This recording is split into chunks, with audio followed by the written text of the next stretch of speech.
फिर से संभालो, ये मुल्क बचा लो, अल्लाह के फजल से, अल्लाह के करम से, मुश्किल से निकालो, ये मुल्क बचा लो, मुश्किल से निकालो।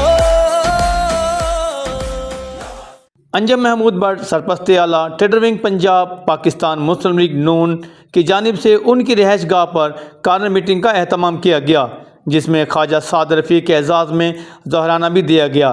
तकरीब में ओवरसीज़ पाकिस्तानीज़ इलाका मुअज़्ज़िन की कसी तादाद ने शिरकत की। ख्वाजा साद रफ़ीक ने अपने खिताब में कहा, हम ये क्लेम नहीं करना चाहते कि अगर PMLN जीत जाती है तो दूध और शहद की नहरें बहना शुरू हो जाएंगी, क्योंकि अगस्त या सितंबर में मेरा ख्याल है फिर IMF से डील करना पड़ेगा। और अगर सिंपल मेजॉरिटी मिल गई तो बेहतर, न मिली तो फिर कोलिशन बनानी पड़ेगी। तो जितनी ज़्यादा नशिस्तें मिलेंगी उतनी मुस्तक़िल हुकूमत बनेगी। बहरहाल नवाज शरीफ साहब का विजन ये भी है और उनका ये तनहा का विजन नहीं, हम इसमें उनके साथ हैं कि कोई एक जमात इस मुल्क को अब क्राइसिस से नहीं निकाल सकती और ना ही कोई एक अदारा। सो अदारों को और पॉलिटिकल पार्टीज़ को जो भी जीत के पार्लियामेंट में आएंगी सबको आपस में बात करनी पड़ेगी और एक नेशनल एजेंडा सेट करना पड़ेगा। इस मौका पर DNN न्यूज़ से गुफ्तगू करते हुए शाहीन खालिद भट्ट, कर्नल मुबशर, बुशरा अंजम महमूद भट्ट, ज़ुबैर गुल का कहना था कि अंजम भट्ट साहब, आपको जैसे पता है कि हमारे एक ताजर भाई हैं, ट्रेड विंग के अहदेदार भी हैं, तो यहाँ ज़ाहिर है इनके ज़्यादातर जो दोस्त हैं वो ताजर बरादरी से ही उनका। भाई साहब, आपने देखा माशाल्लाह हमारी एक्सपेक्टेशन से बहुत ज़्यादा लोग तशरीफ़ लाए। मेरा ये कहने का मतलब ये है कि इसका मतलब है कि लोग इंटरेस्ट लेना शुरू हो गए हैं। पहले इलेक्शन में हमें ये खदशा था कि शायद लोग जो है वो इलेक्शन में इतना दिलचस्पी नहीं ले रहे, लेकिन 2-3 दिन से हम ये ख़ास तब्दीली देख रहे हैं कि लोगों ने इलेक्शन में हिस्सा पार्टिसिपेट करना शुरू कर दिया। और ख़ास तौर पे मुस्लिम लीग नून का कारकुन अब मुतहरक हो गया है और वो आज आपने देख ही लिया कि कितनी अच्छी पार्टिसिपेशन थी। और यहाँ पे जितने भी मुकर्ररीन हज़रात थे और ख़ास तौर पे ख्वाजा साद रफ़ीक ने जो बात की, वो मैं समझता हूँ कि मैंने इतनी बैलेंस्ड स्पीच जो कि पूरी पुरमग़ज़ स्पीच थी, ये सिर्फ खाली कोई सियासी तकरीर नहीं थी।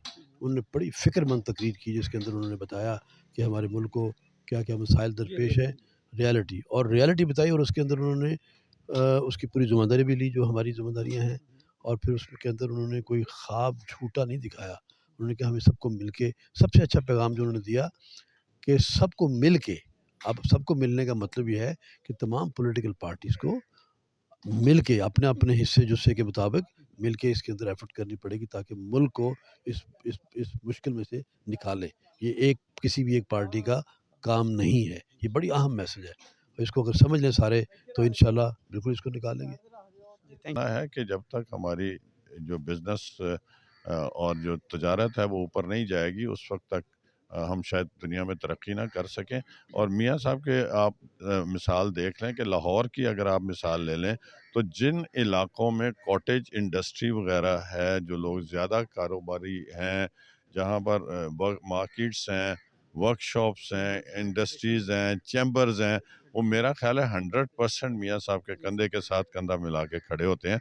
और उसकी वजह सिर्फ यह है कि वो समझते हैं कि बिज़नेस और इंडस्ट्री से ही आजकल कौमें तरक्की कर सकती हैं। जी, आज की जो तकरीब थी साद भाई के एज़ाज़ में की गई NA 122 के हवाले से, और मेरे ख़्याल से ये DHA का वो हल्का है जिसको बाहर यही प्रोपेगेंडा PTI करती है कि नून लीग जो है वो पढ़े लिखे लोगों की जमात नहीं है, DHA का वोट नून लीग के साथ नहीं है। आज यहाँ बिज़नेस कम्युनिटी थी, यहाँ पे वर्किंग विमेन थी जिनका ताल्लुक़ डिफरेंट कॉर्पोरेट सेक्टर्स से भी था, जिनका ताल्लुक़ प्रॉपर्टी रियल एस्टेट के साथ भी था। तो मेरा ख़्याल है कि हर बारी हम PTI के जो ये प्रोपेगेंडा की सियासत है उसके हम ख़िलाफ़ करते हैं बात, उनको लोगों को ला के, क्योंकि ये वो लोग हैं जो कंसर्न्ड हैं। अवाम जो है they are concerned about the way forward, اور آج سعد بھائی نے بھی اپنی تقریر میں یہی بات کی. میں نے اپنے منشور کے حوالے سے خواتین کے جو حقوق ہیں اور جس طرح خواتین کو امپاور کر رہی ہے نون لیگ, اپنے منشور کا بھی ان کا حصہ وہ بھی میں نے بیان کیا. بہت ساری دیگر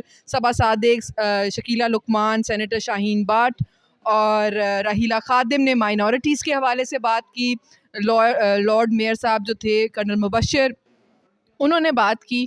تو میرا خیال ہے کہ آج کی تقریب جو تھی وہ صرف ایک وے فارورڈ تھا. نون لیگ کا جو بیانیہ ہے, نون لیگ کا منشور جو ہے, اس کی ایک ری انفورسمنٹ تھی, اور میرا خیال ہے کارنر میٹنگز کو اسی طرح ہونا چاہیے. میرے خیال میں ایک اویئرنیس ایسی پھیلے گی پڑھے لکھے لوگوں کو, کیونکہ یہ ڈیفینس کا کراؤڈ سمجھا جاتا ہے کہ جی بڑا anti P M L N یا pro Muslim pro P T I crowd ہے اور جو یوتھ ہے اور وہ سب چیزیں ہیں. میرے خیال میں اس میں حقیقت کم ہے. اب لوگ جو ہے نا سوشل میڈیا کی ڈس انفارمیشن سے بھی اور بدتمیزی سے لوگ بہت تانگ آ چکے ہیں, کیونکہ یہ بدتمیزی جو پچھلے کچھ عرصے میں ہوتی رہی ہے, گالیاں گلوچ, ایک ٹرینڈ چلائے گئے ہیں. اچھا جو ایکچولی جو پڑھا لکھا آدمی ہے اور جو واقعی پڑھا لکھا آدمی ہے وہ اس سے متنفر ہوا ہے. وہ وی ڈونٹ وانٹ کہ ہم گالیاں نکالیں نواز شریف کو یا زرداری کو یا فار دیٹ میٹر خان صاحب کو. They are all big political realities of Pakistan, اور ہمیں سب کو رسپیکٹ بھی دینی چاہیے. اب یہ جو گالیوں کا کلچر ہے یہ انٹروڈیوس اتنا برا ہو گیا ہوا ہے, اور اس وجہ سے بہت سے لوگ متنفر ہوئے ہیں. جو تھوڑا بھی پولیٹیکل سوچ رکھنے والا انسان ہے اس کو پتہ ہے کہ نہ تو نواز شریف پاکستان کے خلاف ہے, نہ زرداری, اور نہ ہی عمران خان پاکستان کے خلاف ہے. پولیٹیکل سپیس نہیں دے رہے دوسروں کو. جب تک آپ پولیٹیکل سپیس نہیں دیں گے دوسروں کے نظریے کو, آپ کوشچن کریں ان کے نظریے کو, آپ ان کو کاؤنٹر کریں, لیکن آپ گالیاں نکال کے اور ان کو کمپلیٹلی آپ اس کو بدتمیزی طوفان بدتمیزی کر کے, یہ دس از ناٹ دا وے آن. اور یہ سوشل میڈیا پہ ہی ہوتا رہا ہے. میسج میں یہ دینا چاہوں گا کہ پلیز تھوڑا سا اپنے آپ کو پولیٹیکلی اویئر کریں. پاکستان کی پولیٹیکل ہسٹری جو ہے نا وہ 2011 سے شروع نہیں ہوئی. وہ پاکستان کی پولیٹیکل ہسٹری جو ہے وہ 1956 سے شروع ہوئی ہے, جب سے مطلب ایوب خان صاحب نے جو کچھ کیا سب کچھ ہوا. تو تھوڑا سا اپنے آپ کو بھی ایجوکیٹ کریں, بجائے کہ سوشل میڈیا کے ٹرینڈ کے پیچھے بہ کے اور اپنی بنائیں مائنڈ میک اپ کریں.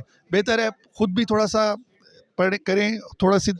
اب تو یوٹیوب پر چیز اویلیبل ہے, خود دیکھیں, اس کے بعد فیصلہ کریں کس کو ووٹ کرنا ہے. Thank you very much. Thank you. Cameraman Muhammad Asif کے ہمراہ حاجی محمد سعید, DN نیوز, لاہور.